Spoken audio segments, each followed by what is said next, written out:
Traveline Cymru ydyn ni, Arbenigwyr i Gymru ar Wybodaeth am Drafnidiaeth Gyhoeddus. Cawn ei hariannu gan Lywodraeth Cymru ac rydym yma i fod yn wasanaeth canolog sy'n cynnig wybodaeth am drafnidiaeth gyhoeddus gan gynnwys fysiau a threnau.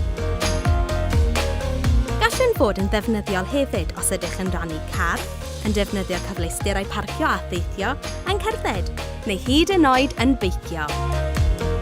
I wneud yn siŵr bod ein gwybodaeth yn berthnasol ac yn ddibynadwy, rydym yn gweithio gyda phob cwmni bysiau a threnau yng Nghymru a bob awdurdod lleol.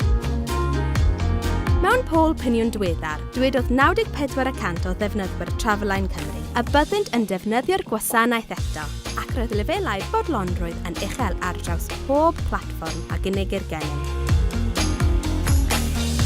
Ers 2009, mae'r galw wedi cynyddu bron 400%. Byddwn wedi darparu tua 5.6 miliwn o atebion ynghylch teithio, cynllunio taith yn ystod 2016 yn unig. Mae tair ffordd hawdd o ddefnyddio ein gwasanaethau. Drwy ddefnyddio ein rhif rhadffôn i ffonio ein canolfan alwadau ddwyieithog ar 0800 464 dim. Drwy fynd ar-lein, neu drwy ddefnyddio ein app ar gyfer ffonau symudol. Mae pob un yn cynnig cynllunio'r taith, rybuddion teithio a'r amseroedd diweddaraf ar gyfer bysiau a threnau. Mae'n hawdd.